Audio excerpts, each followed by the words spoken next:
yang mau dijelaskan, ya kita akan membahas tentang question answering. Ya, ada beberapa beberapa tentang question answering yang sudah saya sampaikan di grup sebelumnya, termasuk adalah yang sudah pernah saya sampaikan sebelumnya, maksudnya yang rekaman dari pertemuan-pertemuan sebelumnya ya. Rekaman dari pertemuan-pertemuan sebelumnya ini ada paling tidak ada di sini ada 4 atau mungkin 3. Ya, ini ada yang pertama yang agak secara umum, kemudian yang neural, ini yang neural juga sebenarnya. Maksudnya ini mengulang ya. Kemudian ini tentang dasar-dasar ini lagi apa? Saya sampaikan lagi. Ya, kemudian ya salah satu referensi utama kita atau referensi utama kita terutama ada 2 yang memang sangat terkait, maksudnya ada banyak kemiripan ya, yaitu concern answering di ini speech and language processing 3 ya, di sini dan di sini ya yang sering kita gunakan juga yaitu di sini salah satunya dari slide ini di tahun 2022. Ini adalah slide-nya ya, udah saya download juga, yaitu yang tadi yang pertama ini, yang kedua adalah ini, yang dua-duanya ada kemiripan sama-sama dari Stanford. Mungkin kita melihat dulu yang di sini. Ya, kalau di sini sebentar.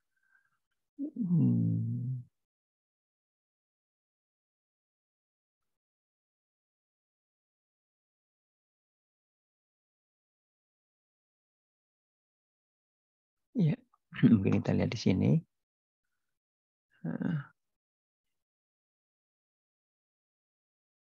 Ya, ini kita lihat di sini secara sekilas ya. Yang sudah saya sampaikan juga di video-video yang tadi. Ini secara sekilas yang dimana question answering itu sebenarnya ada banyak jenisnya, ya ada banyak jenisnya. Nah, bisa dilihat juga di yang sudah saya sampaikan di di slide dan video yang sudah saya sampaikan. Nah, salah satunya adalah yang relatif sederhana, yang sebagai dasar, gitu ya. Salah satu sebagai dasar apa yang disebut dengan reading comprehension atau pemahaman untuk membaca, ya, seperti yang kalau kita ini ya, kita melakukan tes bahasa Inggris seperti ada IELTS, TOEFL atau di Italia itu istilahnya IPRT. IPRT itu ada reading comprehension biasanya. Di mana di sini ada sebuah passage, sebuah bacaan pendek, paragraf misalkan. Bacaan ini yang teks, a single passage, kemudian mencari jawabannya. Ada pertanyaan dan dicari jawabannya dari passage tersebut. Dari ekstraksi di sini. Nah, kemudian ini open domain question answering ya. Di sini kalau di sini adalah single passage, di sini koleksi dokumen yang banyak. Jadi dokumennya banyak. Bagaimana dicari jawabannya. Di mana kita lihat di sini yang open domain yang tentunya saya kira lebih generik dibandingkan dengan yang reading comprehension itu sebenarnya dasarnya adalah dari sini juga ya, dari sini ya. Jadi banyak katakanlah seperti banyak reading comprehension di sini seperti banyak reading comprehension. Jadi kalau di sini seperti misalkan ada pertanyaan untuk sebuah halaman tertentu, misalkan ada sebuah buku, kemudian kalau di sini adalah pertanyaan untuk keseluruhan isi buku tersebut. Ya. Apa itu question answering? Ada sebuah pertanyaan dari data diproses, ada datanya dan ada proses dicari jawabannya. Ya, jadi goal-nya adalah membangun sistem di question answering system ini yang secara otomatis menjawab pertanyaan oleh orang dalam bahasa manusia ya. Di bahasa manusia, pertanyaannya bahasa manusia. Ya. Kemudian datanya juga terutama bahasa manusia. Ini contohnya seperti ini untuk yang tahun 60-an ya. Tahun 60-an itu maksudnya artinya ininya apa? Komputernya masih sangat sederhana ya. Ya di sini dengan cara seperti ini ya. Jadi dengan dependensi ya. Ya ada dependensi, istilahnya dependensi. Waktu kita parsing atau kita membangun pohon sintaks ya. Kalau di pemrosesan bahasa alami itu ada seperti itu, ada dicari dependensi bahwa it itu misalkan it itu subjeknya, ini dependensi subjeknya adalah cacing misalkan, kemudian ininya apa objeknya itu adalah apa rumput ya, grass ya. Nah kemudian ini adalah intinya atau predikatnya adalah it. Seperti ini contoh yang sederhana ya, di mana baik itu apa kalimat aktif maupun pasif ini sama bentuknya sama. Ya, jadi apa misalkan pertanyaannya seperti ini, ya jawabannya seperti ini. Ya, apa yang dimakan oleh worms apa ya, ulat ya. Ya kemudian ini apa seperti itu ya jawabannya seperti itu. Jadi menggunakan proses-proses kebahasaan seperti ini. Ya, ya kemudian informasinya kita bisa mencari question atas apa saja. Ada teks basis, ya, jadi teks yang pendek, dokumen web, tabel atau knowledge base, tabel image dan lain-lain. Kemudian jenis pertanyaannya faktoid, non faktoid. Faktoid itu name entity sederhana dan yang biasanya name entity ya. Satu apa jenis informasi yang sederhana, open atau close domain-nya.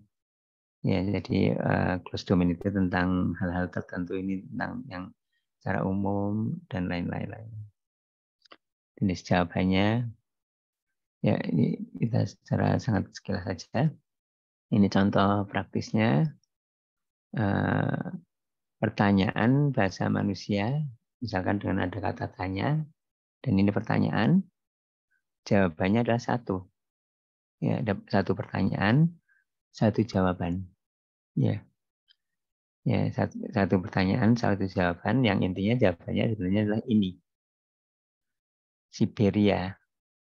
Ya, tapi kalau untuk jenis seperti ini, misalkan ini contohnya yang di Google, yang di Google udah lebih lanjut lagi, bukan hanya memberikan satu jawaban, tapi ada ininya, image-nya dan ada snippet-nya lah ini atau salah satu kalimat yang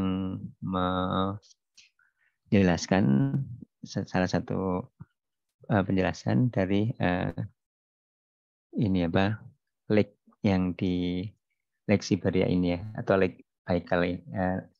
Lake-nya namanya Baikal ini, tempatnya sendiri di Siberia. Yang seperti itu. Ya, ini contohnya. Contoh yang praktis di mana Google itu adalah search engine, ya. Ini search engine ya, utamanya adalah text retrieval. Tapi dalam hal ini, dalam kasus ini, kasus-kasus seperti pertanyaan ini, dia bisa sebagai question answering system. Ya Google yang saat-saat ini ya. Ya kalau Google yang sebelum-sebelumnya, maksudnya yang beberapa waktu mungkin ya tahun, kemungkinan misalkan sekitar 2 tahun yang lalu ya, secara kasarnya seperti itu ya. Nah itu yang kalau sekarang udah juga bisa dalam hal tertentu bertindak untuk sebagai question answering, bukan hanya search engine. Meskipun ada beberapa yang belum bisa ya. Ya belum bisa itu seperti misalkan kalau nggak salah, saya coba misalkan misalkan umur kucing biasanya berapa ya? Ya seperti itu misalkan ya. Waktu itu udah pernah saya coba juga gitu terus saja. Jadi ada beberapa yang dia di Google itu sebagai question answering yang bagus ya. Mungkin ada kemungkinan ya saya belum terlalu explore, tapi yang sejauh yang saya tahu itu saya back di sini untuk tempat-tempat ya, tempat-tempat ya seperti tempat-tempat dan mungkin bahkan tempat itu kadang udah muncul Google Map-nya, dan mungkin juga untuk ya hal-hal yang sangat relevan untuk kondisi sekarang seperti COVID ya. Seperti COVID nih yang sangat aktual gitu ya. Nah kemudian ini adalah aplikasi yang kebutuhan yang lain ya, bahwa atau kita lihat ya dari beberapa ini aplikasi, ini salah satunya menjawab atau menanyakan satu pertanyaan, itu termasuk salah satu yang besar ya, question answering itu satu hal yang praktis yang banyak orang. Ini contoh sukses ya, kisah sukses tahun 2011, masih dari lama tapi udah sukses. Yang tentunya sukses itu juga di sini dengan resources yang sangat besar ya, artinya mesinnya, aplikasinya IBM ya, IBM ya tentunya ini perusahaan yang sangat besar sehingga juga sistemnya yaitu Watson, IBM Watson itu juga sangat besar, di mana di IBM Watson ini di tahun 2011 yang udah relatif lama, ya relatif lama itu maksudnya ini ya, di satu sisi relatif lama ya dalam arti bahwa deep learning itu belum begitu berkembang, tapi ya juga belum lama banget dalam arti ini komputer itu udah sangat berkembang ya. Ya ini bisa memenangkan Jeopardy ya ini IBM Watson di sini. IBM Jeopardy itu semacam kuis yang secara umum ya, tanya jawab, yang kalau di TV kita juga ada ya, pertanyaan-pertanyaan seperti misalkan siapa menteri atau berapa banyak jumlah menteri, atau mungkin bukan berapa banyak ya, siapa menteri dalam negeri di era misalkan ini Gus Dur misalkan gitu, yang relatif sebentar ya, atau di era Megawati yang relatif sebentar gitu, siapa misalkan. Nah, itu kan ya jarang orang yang tahu atau ingat ya, seperti itu misalkan. Contohnya ini Jeopardy itu adalah seperti itu. Nah ini adalah ini question answering yang cukup lengkap ya dari ini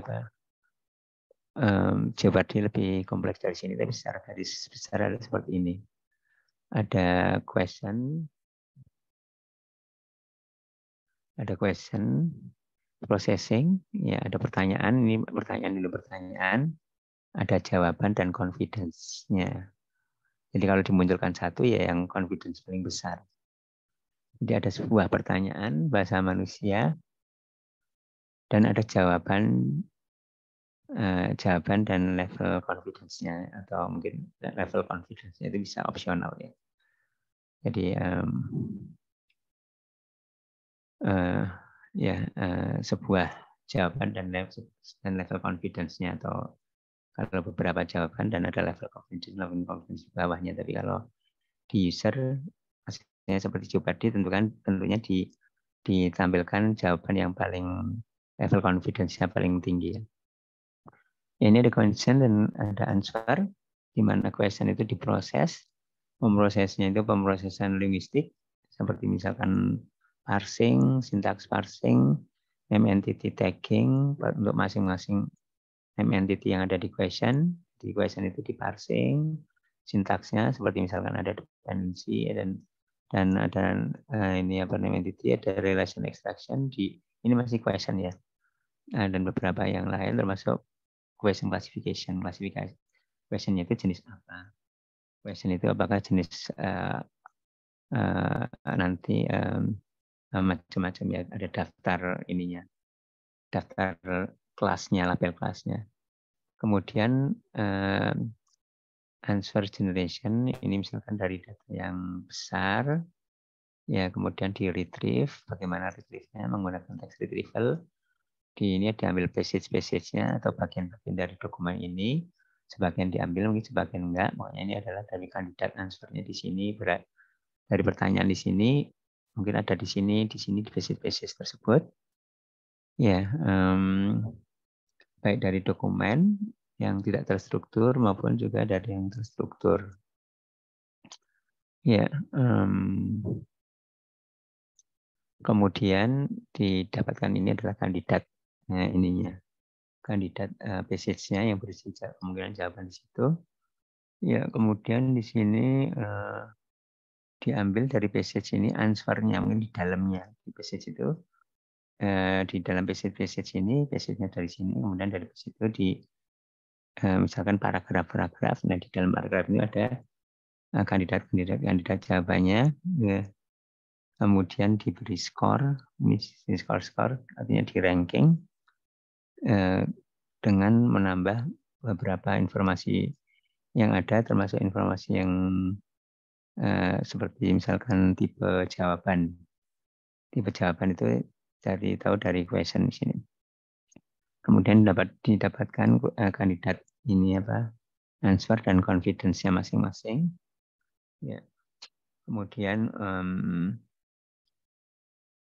di sini dilakukan di ranking. Kemudian jawaban yang dari sini, jawaban yang mungkin yang mirip-mirip atau jawaban yang perlu di merge, mungkin saling melengkapi, misalkan seperti itu. Dan akhirnya didapatkan seperti ini secara garis besar segini. Kita agak cepat aja. Ya, kemudian di deep learning era. Jadi tadi yang di Watson itu belum deep learning era ya. Di deep learning era terutama menggunakan BERT. BERT itu adalah pre-training transfer learning ya. Yang dasarnya adalah encoder transformer ya. Ya. Ini di sini kita lihat di sini misalkan ini adalah pertanyaan. Ya, kemudian di sini kita lihat lebih black box ya, tidak ada seperti tadi ada post tagging dan lain-lain ya. Ya, ini berkira secara garis besar seperti ini. Ya. Jadi pada intinya adalah pre-training. Ininya kalau di era deep learning, maka question answering-nya itu utama adalah language model pre-training seperti hanya BERT. Ya, seperti halnya BERT. Yang state of the art-nya sekarang hampir semuanya yang pre-training language model, terutama BERT atau seperti BERT atau pengembangan dari BERT. Jadi end-to-end ya, ini end-to-end. Deep learning itu adalah end-to-end. End-to-end itu maksudnya tidak back nih ya. Ini tidak end to end karena ada proses di sini dan proses-proses di sini. Tidak end to end itu artinya ini bisa independen. Ini diperbaiki atau ini diperbaiki atau ini diperbaiki, dan maksudnya tidak end to end itu artinya ini ada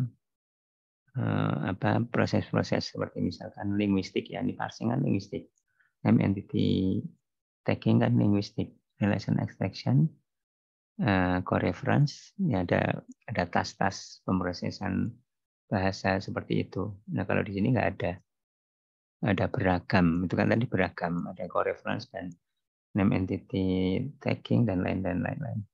Jadi balik lagi back end to end dan pre-training. Ya. Jadi seperti itu. Ya, juga sebenarnya bisa ada question answer yang di samping unstructured ini ada data-data yang terstruktur, ada istilahnya freebies dan lain-lain. Termasuk Wikipedia yang ada infobox-nya, ada Wikipedia, DBpedia dan lain-lain.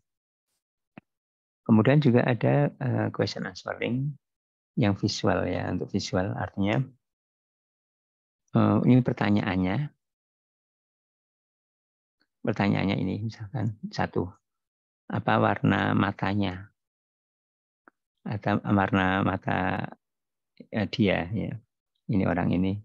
Nah, ini datanya ini, jawabannya ya warnanya apa, dari dicari di sini ya, apa ini kumisnya terbuat dari apa, dari sini ya. Kemudian juga berapa banyak potongan pizza dilihat dari gambar ini, apakah ini vegetarian, bisa dilihat dari gambar ini, jawaban yes atau no misalkan. Seperti itu ya. Jadi ini bukan hanya teks, bukan hanya bahasa manusia, tapi juga di sini ada visual. Ya. Ini reading comprehension salah satu jenis pertanyaan yang sederhana, tapi merupakan salah satu dasar ya. Reading comprehension itu inputnya adalah passage dan question. Ini passage, ini question, ini inputnya passage question, jawabannya answer ini. Ini inputnya 2, outputnya. Ini kalau kita lihat back-nya di sini, nah ini seperti sebuah passage. Ini adalah question ke passage, sebuah passage ini aja. Kemudian dicari jawabannya. Ya, jawabannya adalah ekstraksi.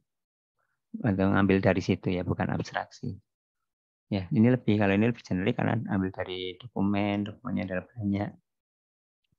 Dan mungkin ada juga yang artinya secara umum dicari di kumpulan database dokumen dan mungkin ada knowledge base. Ya, ini jadi reading comprehension itu salah satu jenis question answering. Ya, salah satu jenis question answering yang ini ya salah satu jenis question answering yang dasar yang kalau penelitian oleh karena itu banyak dari sini ya. Ya, jadi kalau kita lihat back. Nah ini terutama di sini adalah retrieval, prosesnya meretrieve dari dokumen-dokumen yang banyak. Yang seperti kita pernah bahas dasar-dasar text retrieval. Ya ini adalah terutama retrieval. Kalau yang tadi reading comprehension atau pemahaman membaca ya. Comprehension itu pemahaman kita atas membaca, ini di sini adalah di sini. Ya, jadi reading comprehension itu seperti ini. Dan ini adalah P, inilah ini. Q atau question ini. Jawabannya ini tuh diambil dari sini. Seperti di stabilo, artinya ekstraksi. Tidak membuat kata sendiri, tapi tinggal ambil, mencomot aja. Dari mungkin satu atau mungkin beberapa kata. Yang biasanya beberapa kata itu, katanya biasanya adalah yang kontigus atau yang tersambung ya, misalkan Misalkan apa saja dia belajar, misalkan Jerman, aritmetik, misalkan. Nah, misalkan kalau secara pertanyaannya adalah belajarnya apa, Jerman, bahasa Jerman itu ini ya, tempatnya sorry.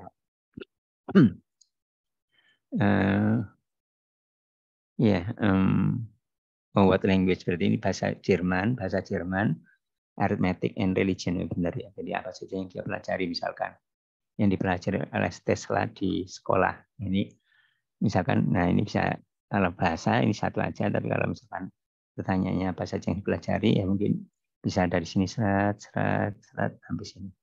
Itu artinya bukan yang terpisah-pisah di sini dan di sini dan di sini stabiloinya. Biasanya adalah yang jadi satu kesatuan. Itu dasarnya seperti itu. Ini contoh yang lain. Ada inputnya P, Q, ini adalah outputnya A. Inputnya adalah passage, question, outputnya atau jawabannya cari di sini, stabilo ini. Nah ini adalah. Ya seperti itu ya. Mengapa kita care ke problem? Karena banyak sebagai berguna di banyak aplikasi, termasuk tadi yang saya back tadi ya, bagi dasar di bahasa answering tadi. Ya, ya ini juga bisa merupakan salah satu demonstrasi untuk pemahaman ya, di pemahaman untuk sebagai manusia, bagi sistem ya. Ya ini adalah untuk memahami, seperti misalkan information extraction, semantic role leveling. Itu pada dasarnya bisa ini sebagai reading comprehension ya.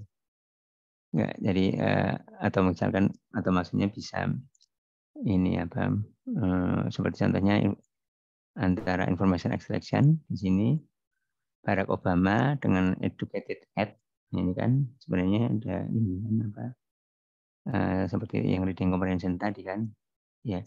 Jadi pertanyaan ini adalah bisa dialih seperti ini, direpresentasikan seperti ini. Ini adalah namanya information extraction, sebuah tas untuk untuk pemrosesan bahasa alamiah yang populer. Kemudian juga ini pemrosesan bahasa alamiah yang lain, ya di mana untuk melabeli peran semantik ya. Peran semantiknya apa? Ya di sini kita bisa lihat ya. Di sini misalkan contohnya di sini untuk finish dan untuk beating. Ya, untuk finish dan untuk beating di sini ya. Ini peran semantik. Ya ini kalau datasetnya sendiri Stanford membuat sebuah pertanyaan ya, pertanyaan yang untuk reading comprehension. Question answering di sini maksudnya reading comprehension. Ya di sini passage-nya ini pertanyaannya. Kalau pertanyaan ini jawabannya yang merah ini. Kalau pertanyaan yang ini jawabannya yang di sini. Pertanyaan yang di sini jawabannya di sini. Ya, seperti itu ya. Jadi ini salah satu data set untuk question answering yang populer ya untuk penelitian. Ya, kemudian untuk evaluasinya bisa exact match atau advan. Ya, dicocokkan dengan gold answer yang telah dibuat ya. Tiga gold answer. Jadi, tidak ini ya, tidak hanya fix atau tidak hanya kaku satu jawabannya. Seperti contohnya misalkan ini. Ini contohnya. Ya, contohnya ini misalkan pertanyaannya seperti ini. Ya, answernya yang gold answernya yang 3 ini ada 1, 2, 3. Jadi kalau pertanyaannya apa yang dikerjakan Tesla di Desember 1878, ini bisa ini atau ini maksudnya 3 orang, nah ini yang orang pertama sama orang kedua itu sama. Kemudian yang orang ketiga itu ini dan ditambah ini. Ya. Jadi kalau prediksinya ya, kalau prediksinya itu seperti ini, prediksi dari sistem misalkan seperti ini. Ini tidak sama persis dengan ini. Kan ini ada and serve. Ini left graphs aja kan. Left graphs. Ini left graphs and serve. Jawaban prediksinya tidak sama. Orang yang dari orang pertama yang kedua ini tidak sama. Dari gold answer yang kedua. Dari gold answer yang ketiga. Ini juga tidak sama. Jadi 0. Ini pertama tidak sama, dua tidak sama, 0. Ini salah. Kalau ingin exact match ya, dan itu cenderung kaku ya, oleh karena itu yang jawabannya 0 benar atau salah gitu aja. Nah kalau di sini bisa partial credit, artinya bisa 0, 0, itu menggunakan F1. F1 ya, menggunakan F1 ya. F1 itu terdiri dari recall precision. Ya, ini terdiri dari recall precision ya. Di sini untuk yang ini recall precision-nya gimana? Di sini recall precision-nya gimana? Ini recall precision gimana? Yang satuannya adalah token. Ya, token. Ya, token ya. Ya, ini 0,67, 0,67, 0,61 dicari maksimalnya 0,67. Ya, mungkin recall precision saya kira satu hal yang penting yang saya kira sudah beberapa kali kita diskusikan. Ya. Kemudian kita lagi, ini ada jenis-jenis dataset questionnaire scoring yang lain. Ya, kemudian di sini untuk reading comprehension yang tadi yang seperti SQuAD, ya, jadi SQuAD itu banyak dipakai untuk penelitian.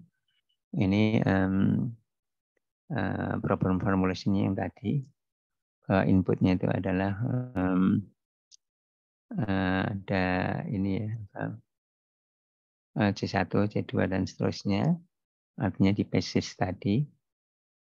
Ya, basis itu terdiri dari ini ya, terdiri dari kata-kata ya, kata-kata atau huruf-huruf atau karakter-karakter, karakter saja karakter termasuk simbol.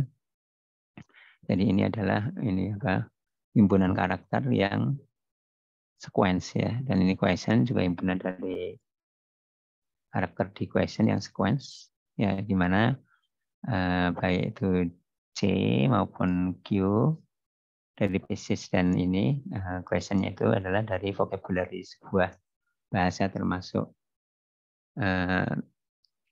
tanda baca seperti koma dan lain-lain. Ya, kemudian outputnya itu dicari dari ini antara 1 dan N di passage-nya ini. Di karakter 1 sampai N. Mana startnya, mana N-nya. Di mana harus dimulai dari start dulu dan di akhir N. Ya mungkin bisa sama ya. Start dan N. Jadi ininya outputnya itu dicari yang antara startnya mana N-nya. Ini neural model ya kalau kita lihat. Mungkin di sini ya secara kasarnya. Ya, kita lihat di sini. Ya, di sini.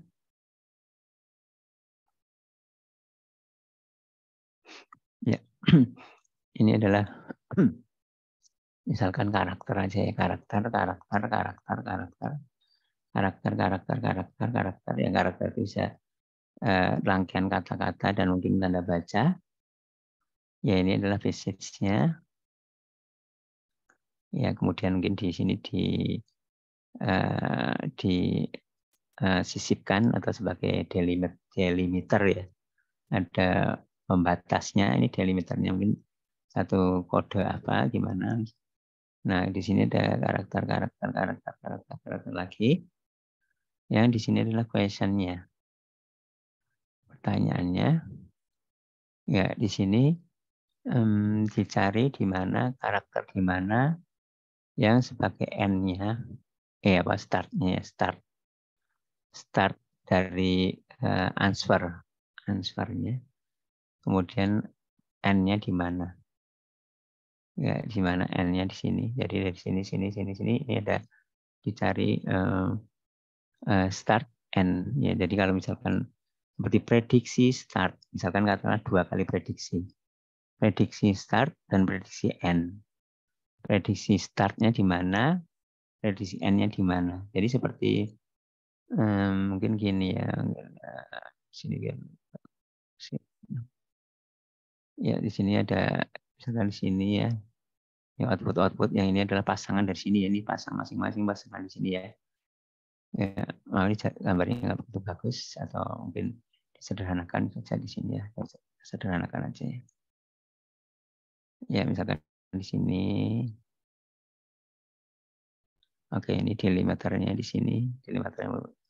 Kemudian di sini ini basicnya. Ini di sini adalah passionnya. Nah di sini tuh pasangannya sini, ini pasangannya sini, ini pasangannya sini, ini pasangannya sini. Ya mungkin seperti itu misalkan. Tapi biasanya banyak. Ya kemudian transfernya itu diprediksi dari startnya. Nah, misalkan prediksi start itu di apa ini atau ini atau ini atau ini startnya. Seperti prediksinya di mana, di kata mana atau di sini karakter mana. Kemudian yang startnya, kemudian yang kedua adalah n-nya. N-nya di mana? Dengan ketentuan tadi bahwa start itu mendahului n-nya atau paling tidak sama. Tidak boleh n duluan. Seperti itu ya. Jadi diprediksinya itu dengan skornya, ini skornya yang paling besar atau menggunakan softmax ya. Kalau softmax itu artinya dari probability untuk yang start, probability mana yang paling besar. Ya, kalau di sini misalkan, ya, kalau n artinya setelah di sini sampai sini mana yang paling besar. Ya, seperti itu. Ya, itu adalah ini neural model pada prinsipnya adalah seperti itu. Problem formulation-nya adalah seperti itu. Jadi ini adalah problem formulation itu adalah kalau di tesis atau di TA atau di kalau penelitian itu adalah di bahasa Indonesia itu adalah permasalahan. Ya, permasalahan ya. Kalau permasalahan itu sebenarnya intinya bukan kesulitan. Kalau seperti tesis kan, apa permasalahannya? Ya, itu adalah sebenarnya definition dari problem atau problem formulation. Seperti formulasi permasalahan. Ini permasalahan dan problem. Nah, yang namanya problem itu seperti ini. Ya, inputnya seperti apa? Ya, kalau bentuk formalnya adalah seperti ini. Bentuk informalnya ya menggunakan bahasa Indonesia atau bahasa Inggris, tapi bentuk formalnya adalah menggunakan simbol-simbol yang lebih eksak seperti ini. Ya. Bahwa C itu terdiri dari C1, C2, C3, dan dinyatakan bahwa ini sequence ya. Dan ini sequence. Dan ini adalah semua dari vocabulary dan outputnya seperti ini. Jadi intinya adalah input dan output. Sekali lagi saya ulangi. Problem formulation, formulasi permasalahan atau permasalahan kalau disingkat, dalam sebuah task, sebuah penelitian, topik penelitian, sebuah tesis itu adalah input dan outputnya. Ya, mungkin bukan terutama bukan kesulitannya apa. Kesulitan juga penting, nanti ada kesulitan, tapi ini problem formulation itu seperti ini ya. Ya, bukan kesulitan apa kalau untuk reading comprehension gitu ya, tapi reading comprehension untuk neural model ini adalah seperti itu ya. Kalau bukan neural model ya ya ya bisa dinyatakan dengan yang lain, tapi tadi yang barusan saya gambarkan. Ya kemudian LSTM-based ya RNN, ini artinya RNN sequence inputnya dengan attention. Ini ada beberapa sejak 2015, awal-awalnya 2018, 2016, 2017. Kemudian di akhir-akhir 2019-an dan berikutnya sampai sekarang, terutama adalah yang pre-training yang berdasarkan transformer. Artinya intinya sebenarnya ya pengelanjutan dari RNN LSTM, tapi yang paralel, bisa paralel dan pre-training, artinya bird-like model. Ya, jadi di fine tuning atas bird-like, bird base atau yang mirip-mirip dengan bird, intinya pre-training dan kebanyakan dari transformer yang sampai sekarang terutama itu state of the art. Ya, ini LSTM, di mana LSTM itu di sini kita lihat ya. Di sini ada nih LSTM-nya terutama di sini. Modeling layer-nya di sini. Ya, di sini modeling layer-nya. Ya. Ya, di sini modeling layer-nya. Ini adalah terutama di sini. Ya, ini terutama di sini. Ini adalah output-nya. Ini adalah input-nya di sini, di mana input-nya adalah konteks. Konteks itu adalah basis yang tadi. Dan ini adalah query-nya. Atau di sini adalah query atau question-nya ya. Question. Ya, question. Tentunya harus ditandai. Ini ada tahu bahwa ada pembatasnya ya. Ya, ini di inputnya ini bisa embedding word, kemudian ada frase, ada sebagai tambahnya ada frasenya, masih sebenarnya ini masih proses katakanlah seperti itu. Ya, kemudian di sini ada juga sebelum ke modeling, di sini ada layar yang lain lagi. Istilahnya ada attention di antara ini, di antara konteks dan query ini. Question ini sendiri, nah di sini udah yang memprediksi start dan end-nya di sini. Tapi start dan end di sini memprediksi start dan memprediksi end ya. Ini sebenarnya sama,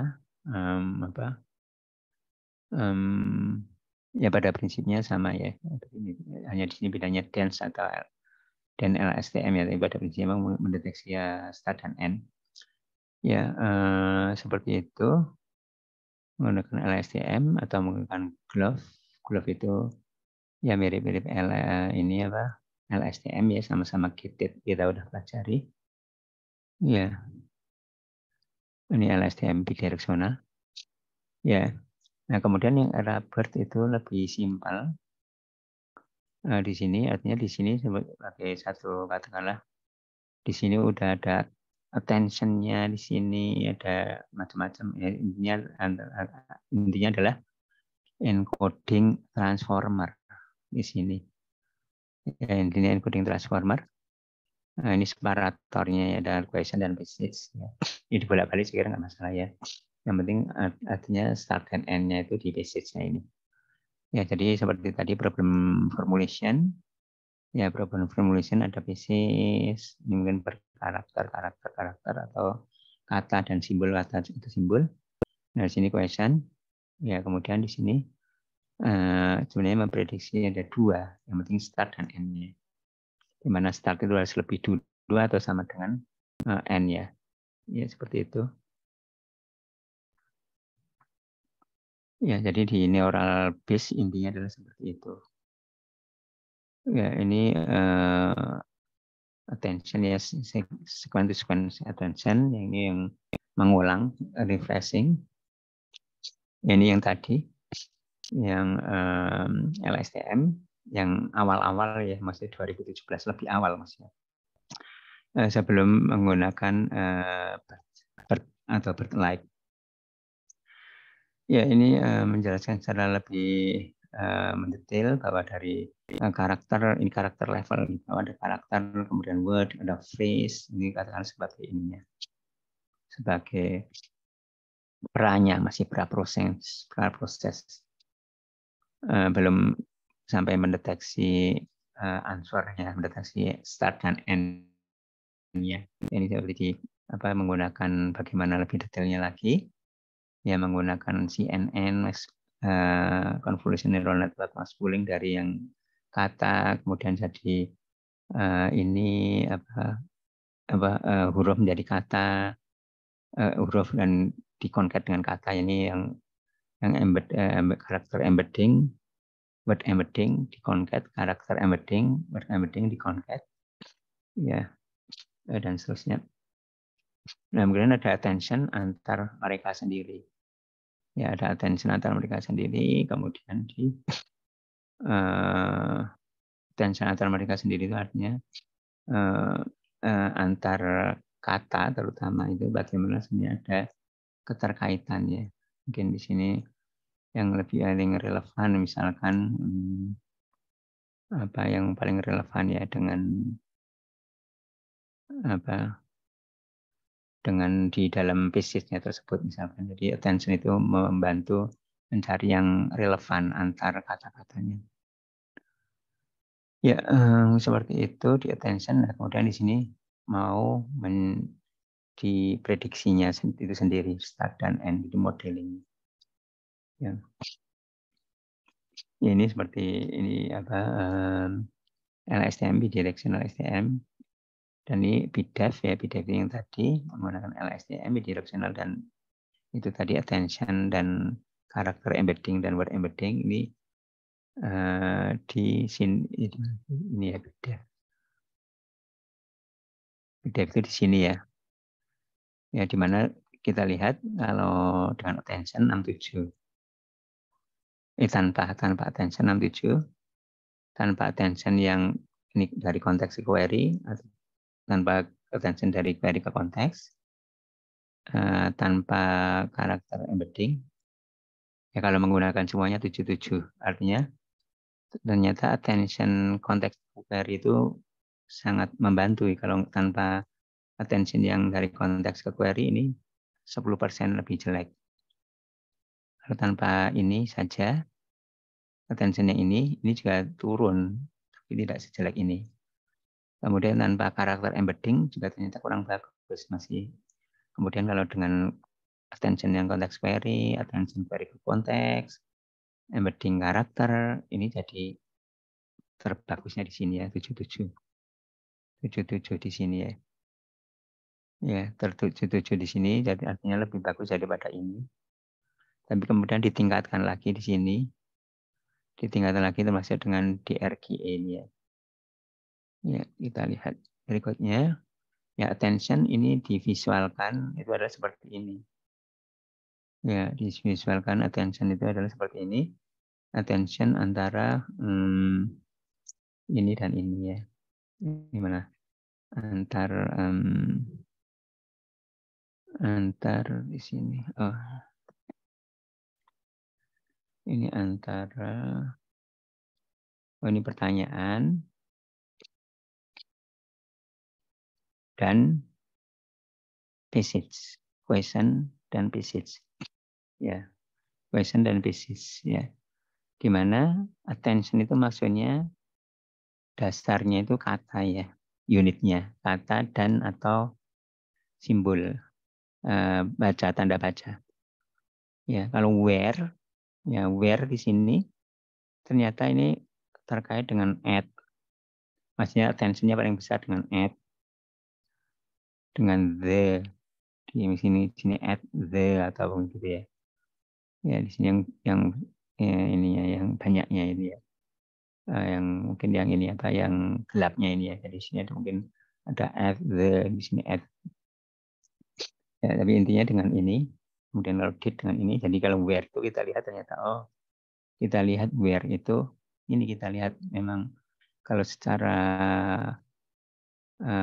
kita logik itu where itu berkaitan dengan at atau stadium atau levi atau in atau santa atau ana, di mana santa ana itu nama ya. Ya seperti itu ya. Ini visualisasi attention gimana kita lihat back. Ya dari konteks ke query ini besar atau query ke konteks, ini dari query ke konteks tadi ya. Selain dari query ke konteks.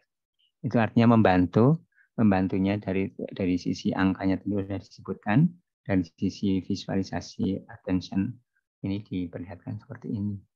Ini BERT itu pada prinsipnya adalah seperti ini. BERT itu adalah pre-training dan transfer learning ya. Artinya BERT itu tasknya adalah language model. BERT itu adalah language model ya, dan prediksi next sentence ya. Ya, BERT itu intinya adalah pre-training untuk dua task, dua objektif. Pertama, language model yang mask. Ya, mask itu artinya diberi topeng ya. Kalau language model itu kan next kata, tapi ini bukan next kata, tapi mask ditutupin satu. Jadi di sini mask itu ditutupin satu ya. Jadi misalkan ini apa? ditutupin satu katanya. Nih, kalau yang next ini kan berikutnya nih. Kalau ini bisa di tengahnya, Max ini apa? Max LM ya. Kemudian next sentence prediction. Jadi ada satu sebuah sentence. Sentence prediksinya next-nya gimana? Bukan next words tapi next sentence. Jadi dua. Jadi surprise-nya bukan surprise, mungkin salah satu terobosan ya. Salah satu terobosan atau salah satu terobosan yang sepertinya kayaknya sederhana ya. Jadi dari transfer learning ya. Jadi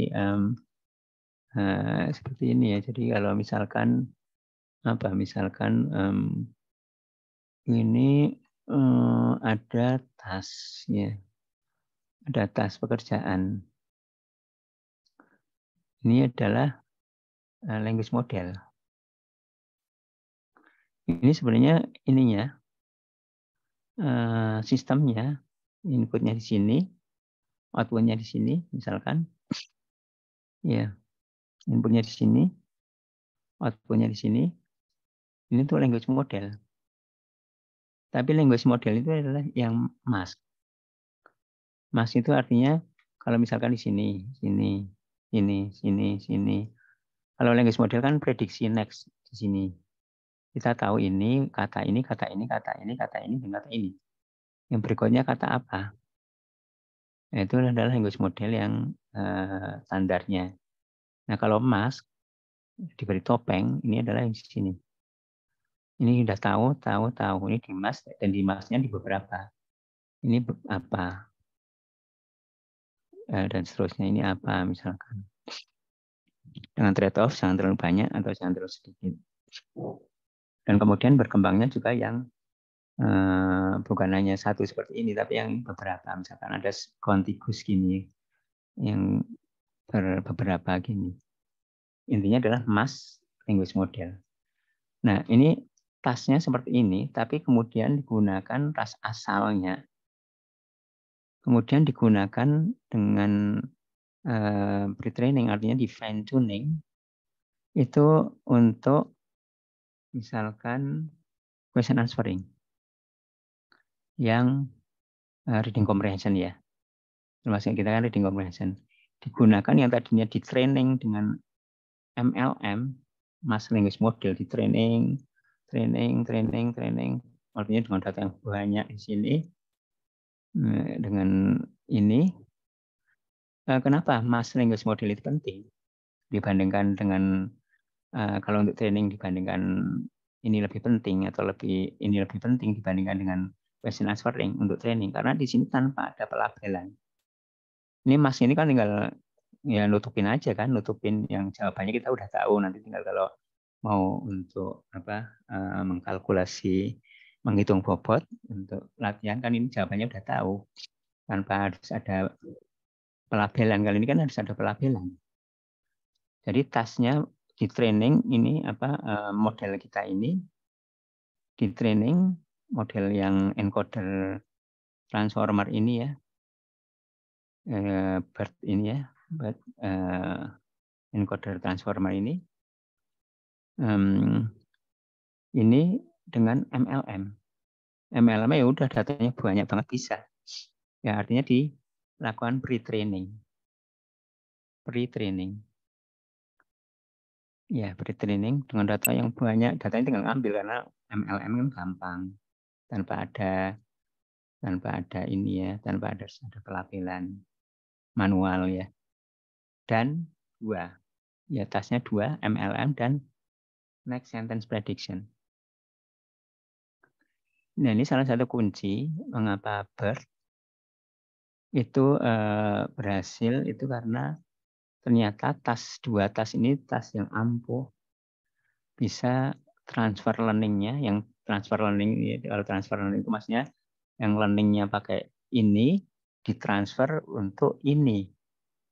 Yang tas semulanya itu adalah tas aslinya itu, tas atau awalnya untuk trainingnya itu ya di training ya, awal di training maksudnya itu untuk MLM, Max Language Model dan Next Sentence Prediction. kemudian digunakan untuk question answering. Question answering yang tadi yang terutama yang reading comprehension. Dan bukan hanya ini, untuk yang lain name entity recognition bisa, untuk yang lain beberapa task yang lain.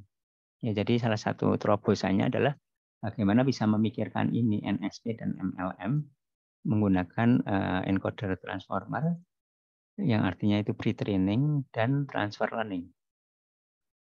Ya, seperti itu.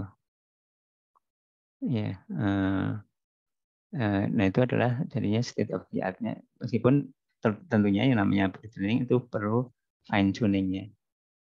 Fine tuning itu kita lihat, artinya terus setelah di training menggunakan aslinya ini, kemudian di fine tuning, di tuning fine-nya. Fine itu maksudnya ini kalau misalkan finishing-nya lah, finishing-nya itu tidak semata-mata menggunakan ini aja, tapi menggunakan data yang ini yang relatif sedikit dibandingkan data ini.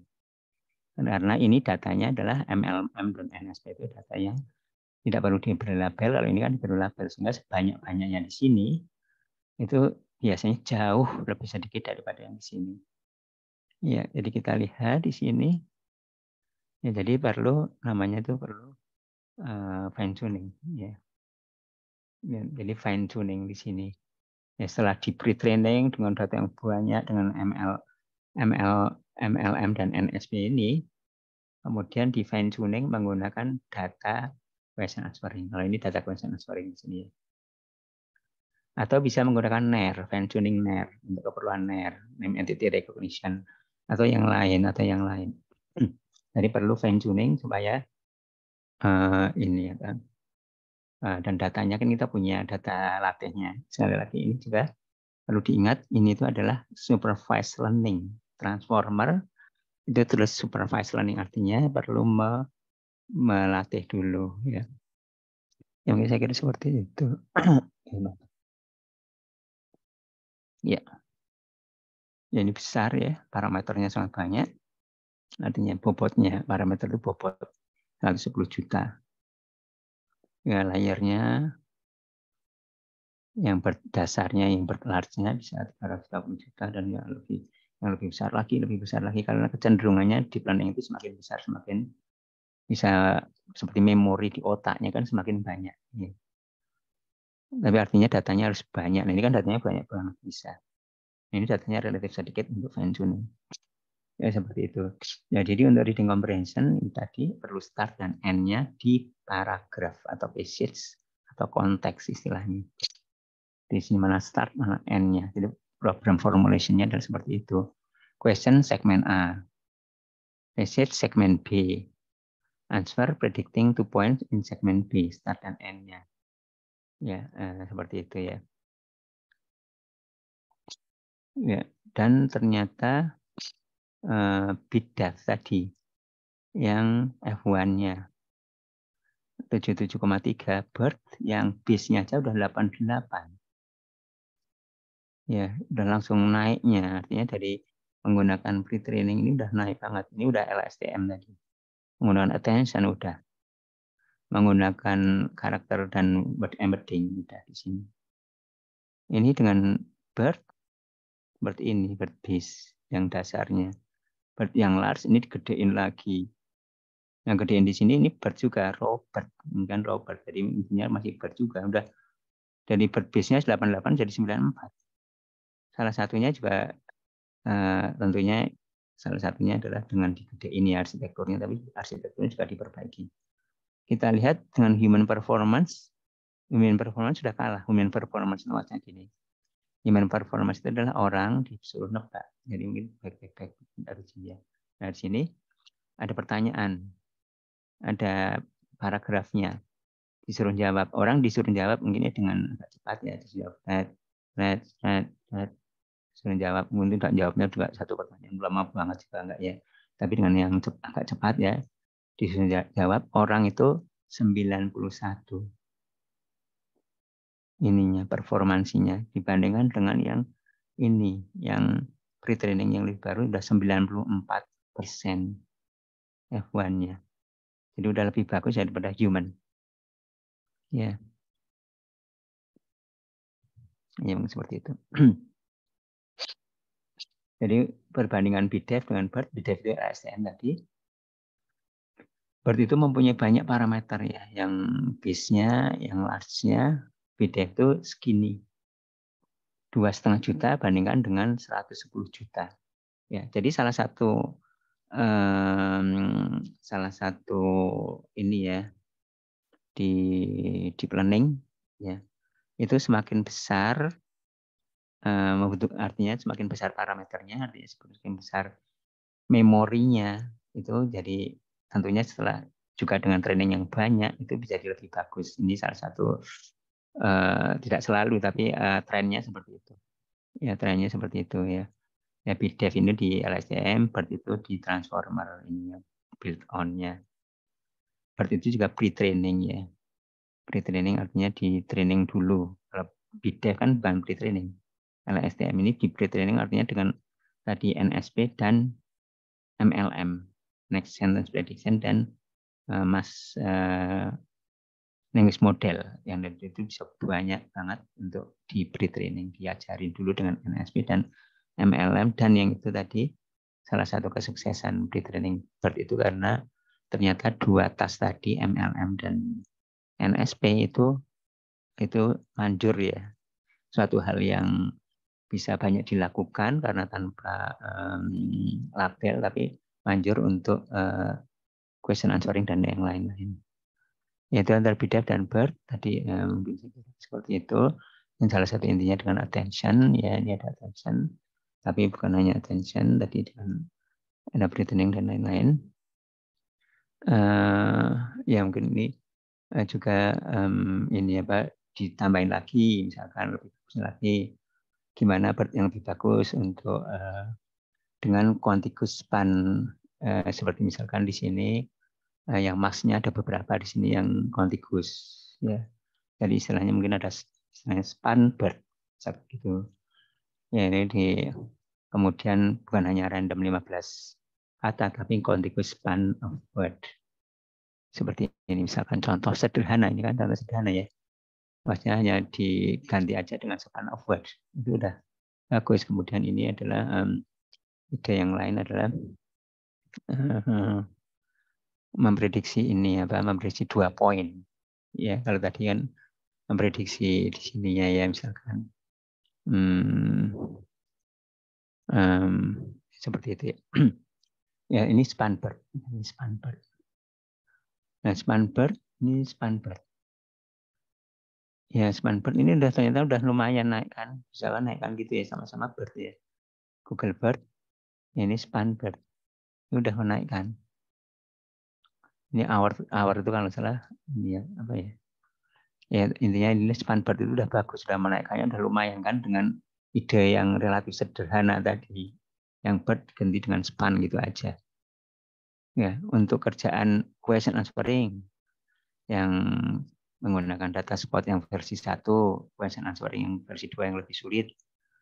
Kemudian dengan question answering yang lain tetap menang dengan question answering yang lain, question answering yang data yang lain, question answering data yang lain. Ini yang dengan data span yang relatif sederhana tadi udah bagus ya. Span itu artinya yang diubah hanya input outputnya aja kan caranya, tanpa harus BERT-nya sendiri masih pada prinsipnya ya seperti itu. Tapi ingat bahwa reading comprehension itu katanya udah mengalahkan manusia ya di sini ya, human performance ya. Tapi sebenarnya masih banyak pertanyaan-pertanyaan yang pun dasar belum bisa terjawab. Iya, pertanyaan-pertanyaan dasar yang belum bisa terjawab sebenarnya. Ya, ini beberapa contoh pertanyaan dasar yang sebenarnya belum yang bagi orang masih mudah. Ya. Tadi bisa mengalahkan orang ya secara umum, tapi untuk beberapa hal. Ini contoh, ya ini contoh bagaimana menguji question answering dari sisi vocab, taksonomi, robustness gitu ya. Ini ada beberapa contoh yang ternyata masih failure banyak ininya banyak ininya, belum solve-nya lah intinya gitu ya. Dari sisi macam-macam pertanyaan yang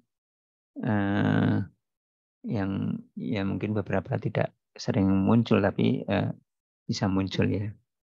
Yang kemudian tadi yang nomor 2 itu adalah itu SWOT ya, reading comprehension. Yang ini adalah yang open domain. Yang open domain itu seperti misalkan Wikipedia, bukan hanya PCs tapi Wikipedia misalkan. Nah ini perlu retrieval yang kita udah pernah pelajari sangat singkat, text retrieval.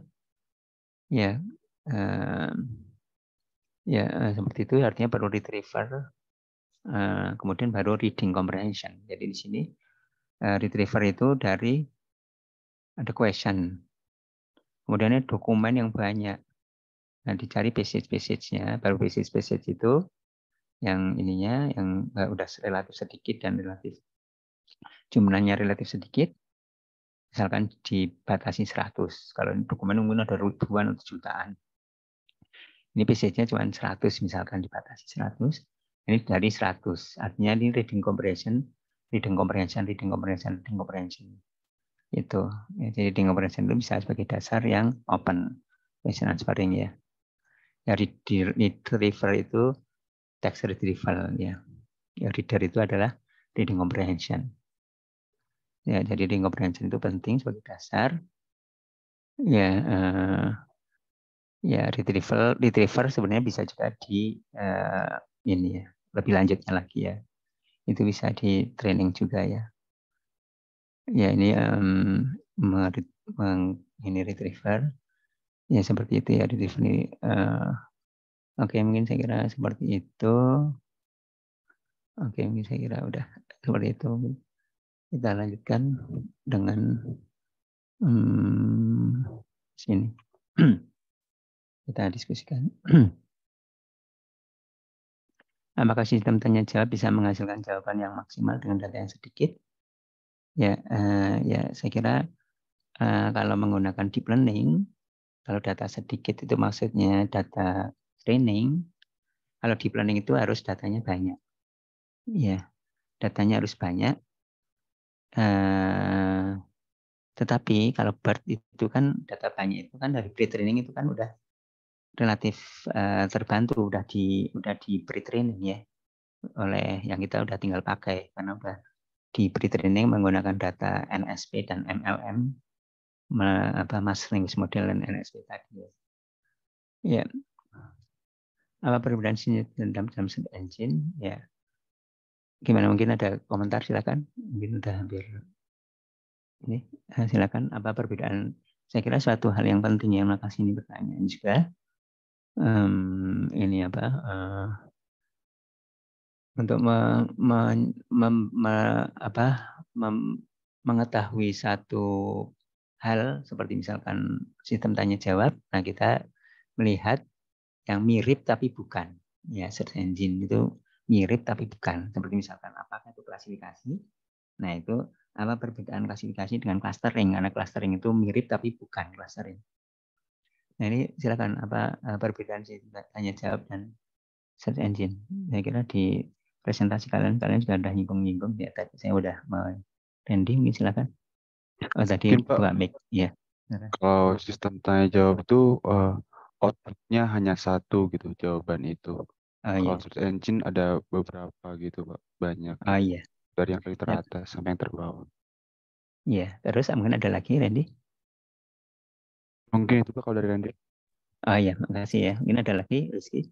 Saya Pak, kalau menurut saya karena search engine itu dari information retrieval, nah pada sistem tanya jawab tuh menggunakan information retrieval juga dari dokumen yang didapat yang sudah di-rank, nanti dari dokumen tersebut yang memiliki relevansi paling tinggi dicari jawaban yang tentunya memiliki relevansi paling tinggi juga. Iya. Ya, makasih ya Rizky. Yang lain mungkin satu lagi sebelum saya juga ikut mencoba memberi komentar supaya saling melengkapi. Jadi yang dikatakan Randy, dikatakan Rizky itu saya kira ada sudut pandangnya seperti itu. Maksudnya saling melengkapi ya, tidak menegasikan tapi melengkapi. Dan Mungkin satu lagi sebelum mungkin saya coba. Silakan. Ya, kalau nggak ada mungkin saya ya. Ini question, pertanyaan. Nah, kalau search engine itu ini keluarnya itu adalah masih snippet atau dokumen ya, di ranking. Yang tadi Randy, dia ada beberapa keluarannya. Ya, keluarannya seperti ini. Keluaran itu beberapa, misalkan ini katakanlah ada dokumen banyak. Nah, ini di retrieve keluarnya mungkin snippet yang di ranking. Nah, kemudian dari ini apa? Dari barusan dari Rizky juga keluarannya itu masih belum berupa jawaban, tapi jawabannya itu di sini ada di dalam passage ini, kemudian baru dicari lagi jawabannya di sini. Ya, seperti itu ya. Jadi keluaran search engine itu adalah beberapa output yang berupa snippet atau mungkin snippet itu tertunjuk dalam dokumen dan di ranking dan belum jawaban. Dan question answering satu jawaban. Ya, makasih ya untuk Randy dan Rizky. Yes. Berikutnya, apakah proses untuk question answering factoid yang jawabannya panjang yaitu daftar sama dengan yang ini atau tidak? Mungkin saya juga ya maaf ya saya belum secara sangat detail untuk mengeksplor di sini, tapi ini secara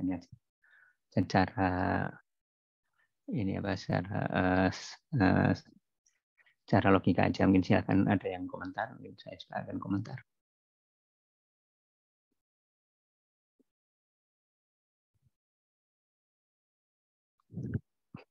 Ya, saya kira jawabannya itu bisa ini ya, ada yang di dalam passage itu udah ada jawaban berupa list.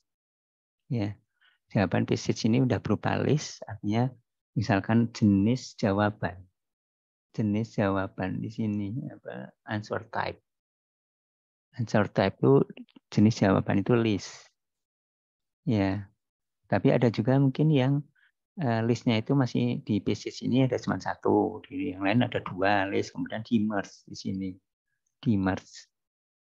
Ya, bisa saja seperti itu ya. Jadi ada mungkin passage yang beberapa list, mungkin ada di list yang lain, list yang belum ada di passage tersebut, saling melengkapi. Ya. Saya kira seperti itu ya. Silakan kalau mungkin ada komentar. Apakah dalam query answering system terdapat masalah-masalah bersangkutan seperti ambigu, bias, dan lain-lain? Silakan komentar.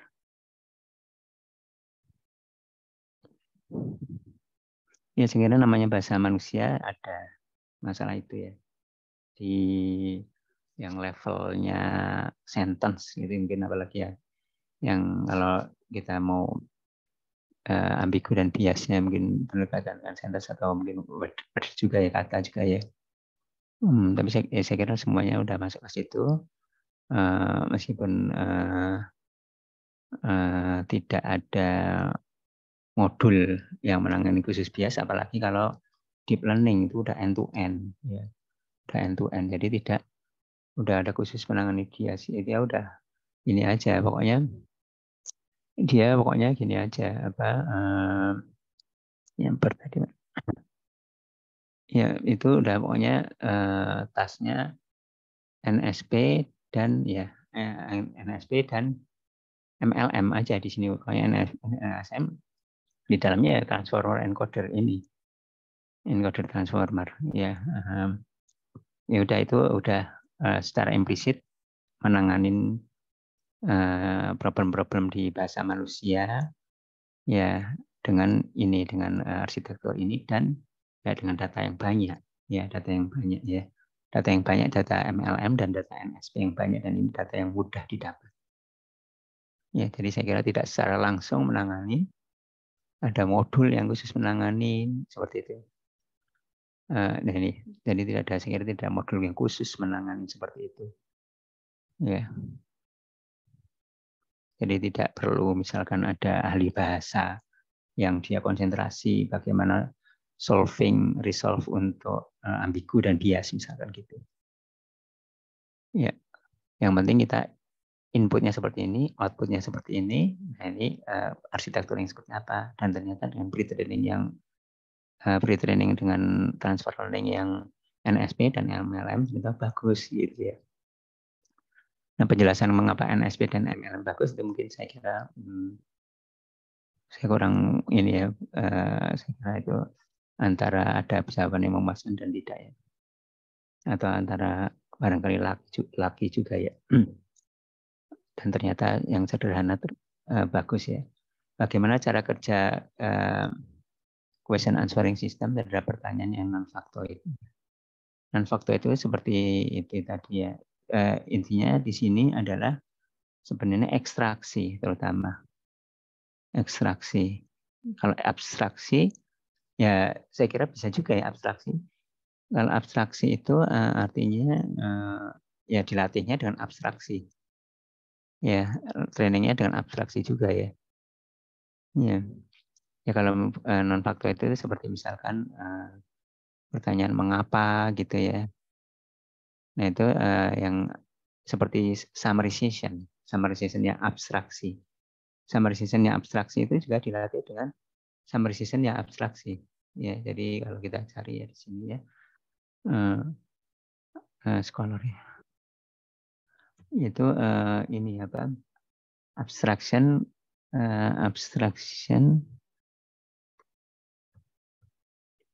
summarization.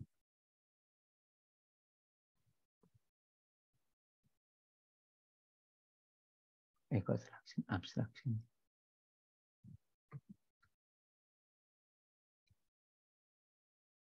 Atau abstractive summarization. Ya ini 2016 ya. Ya 2016 abstractive summarization. Semua ada terutama deep ini ya. Tapi saya kira pada intinya adalah ini ya. Intinya adalah ini ya. Salah satunya adalah yang penting input dan outputnya itu ya sesuai. Outputnya adalah yang abstraksi juga. Abstraksi itu salah satunya, kendalanya adalah ini apa data. Tapi kalau untuk paper sebenarnya datanya banyak ya, karena paper ini abstraknya apa, paper ini abstraknya apa. Banyak ya sekarang kalau abstraksi untuk summarization ya. Seperti itu ya. Apa bisa maaf kesulitan nggak bisa buka. Udah hampir maghrib. Ya kita lanjutkan ya, Mas.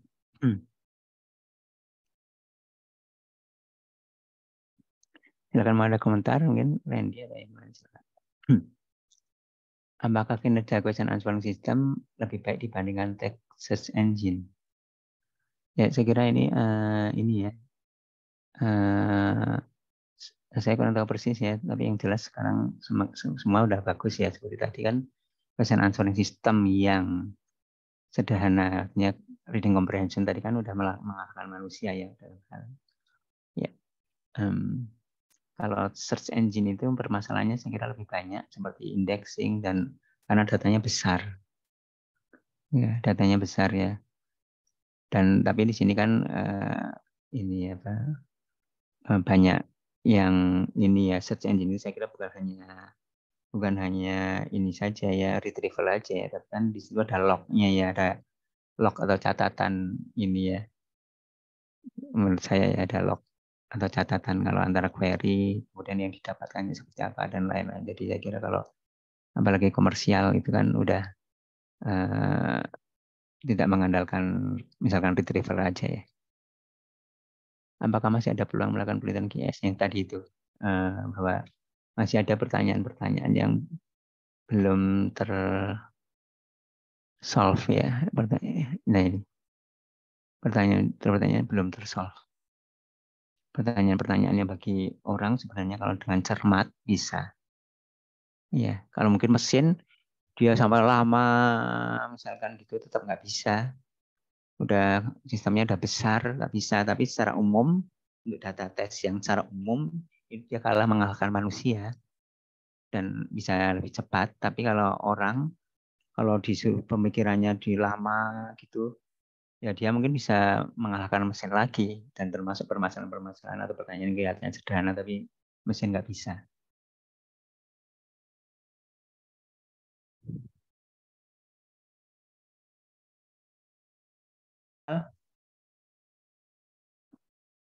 candidate answer scoring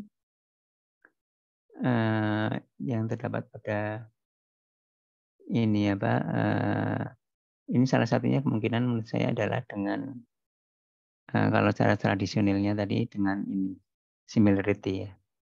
Ini seperti retrieval itu similarity atau answer scoring mungkin ini ya answer scoring ya ya mana ya ini scoring ini answer scoring ini ya artinya dari sini ke sini ya salah satunya kemungkinan ya dengan similarity dan ini dengan beberapa ini ya. Kalau ada tambahan-tambahan ini, tambahan sources ini. Tambahan sources termasuk answer type-nya. Answer type itu maksudnya dari question, ya kira-kira answer-nya itu sebenarnya yang jenisnya apa. Ya, mungkin seperti itu ya. Secara kasarnya. Saat ini state of the art menggunakan apa? Menggunakan pre-training transformer based. Mengapa bisa unggul? Kemungkinan salah satunya adalah transformer itu sendiri. Transformer itu sendiri yaitu menggunakan dia paralel, dia attention, kemudian pre-training menggunakan NSP dan MLM tadi. Ya, pre-training multitasking, transfer learning. Bagaimana cara kerja semi supervised itu mungkin lebih dekat ke pre-training menurut saya, mungkin karena ada ini ya, mungkin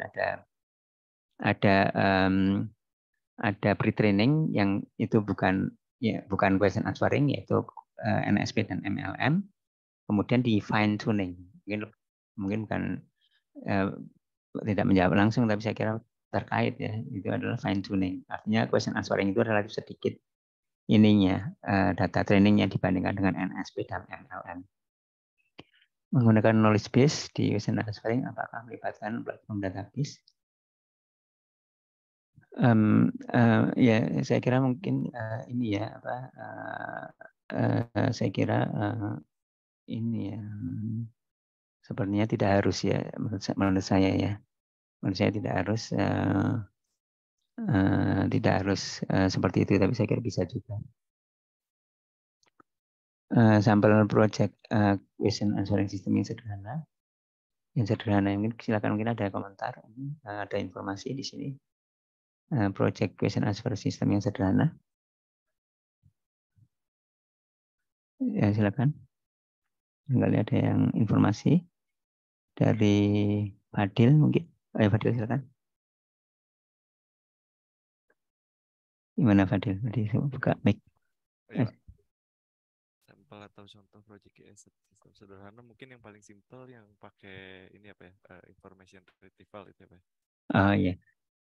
Contohnya, jadi dari prosesnya pun cuma ada 3 kalau nggak salah tuh yang dari query extraction terus ke pemilihan jawabannya sampai ke extraction-nya gitu.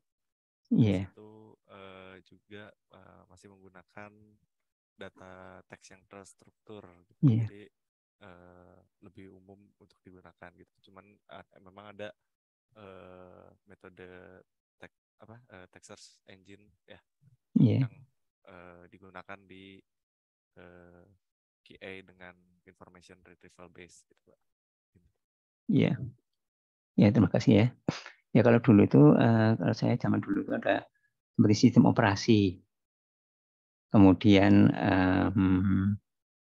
editor seperti Word itu, tapi ini sederhana, maksudnya sederhana itu arti kompleks tapi masih sederhana. Kemudian untuk question answering mungkin yang project yang relatif sederhana kita bisa lihat open source-nya mungkin barangkali gitu ya, atau gimana dia maksudnya gitu. Bagus juga kalau ada ini, kalau bisa dipelajari. Mungkin maksudnya gitu ya, itu ya. Itu mungkin enggak Pak, maksudnya pertanyaan itu gini, kenapa bisa timbul? Soalnya kan kalau question answer system kan secara global kita udah bisa lihat lah, ada contoh beberapa dari search engine. Ataupun mungkin yang memang halaman yang memang dibuat seperti itu. Gitu. Nah, cuman kenapa saya muncul pertanyaan apakah ada sampel? Sebenarnya gini, mau bentuknya kayak sharing aja gitu. Apakah Iya. kan Bapak juga memang yang sudah menempuh mata kuliah ini gitu. Iya. Mungkin dari beberapa pengalaman atau experience dari Bapak mungkin bisa Iya. satu nunjukin gitu. Oh ini nih yang pernah dibuat atau yang mungkin Bapak pernah kerjakan atau teman-teman di Iya. sini yang pernah Iya. terlibat gitu. Soalnya Iya. cukup menarik karena kan search engine dengan question answer itu istilahnya sangat bisa dibilang satu irisan lah kalau kita buat Iya. dalam diagram Venn gitu lah.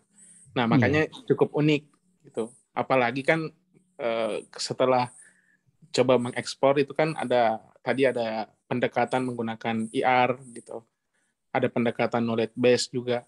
Bahkan tadi ada contoh untuk neural model juga gitu. Nah, makanya tertariknya di situ sih, Pak. Iya. Ya, makasih ya penjelasannya. Kalau yang seingat saya, kalau dengan saya ada beberapa mahasiswa, termasuk mahasiswa yang udah lulus S2, itu berkaitan retrieval tapi spesifik ya. Spesifik untuk kasus, dan kasus spesifik itu artinya dengan yang secara umum relatif sulit untuk dipecahkan. Tapi question answering, kalau saya pernah lihat itu ada bimbingan dosen yang lain, kalau saya belum pernah. Dan mungkin kita perlu eksplor nanti, mungkin kalau Diansyah atau yang lain-lain menemukan, ya saya kira apalagi yang open source ya, yang seperti tadi itu, kalau saya dulu itu sistem operasi, mungkin sekarang juga ada ya, sistem operasi, DBMS, editor seperti Microsoft Word,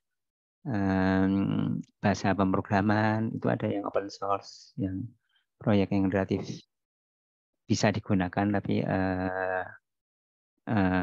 tidak terlalu sederhana, tapi masih bisa. Tapi saya belum eksplor untuk yang saat sekarang, termasuk yang QA ini. Ya, nanti kalau ada informasi mungkin bisa kita saling sharing. Iya, soalnya kan menarik kalau ini bisa dikembangkan sebagai project gitu, Pak. Karena Ya, kan kalau contohnya kalau umpama di machine learning kan kayak analisis sentimen, clustering, itu kan bisa di-create. Kita bisa lihat bentuknya juga ya prototype gitu. Yeah. Nah, tapi kalau QA system kan lumayan tuh.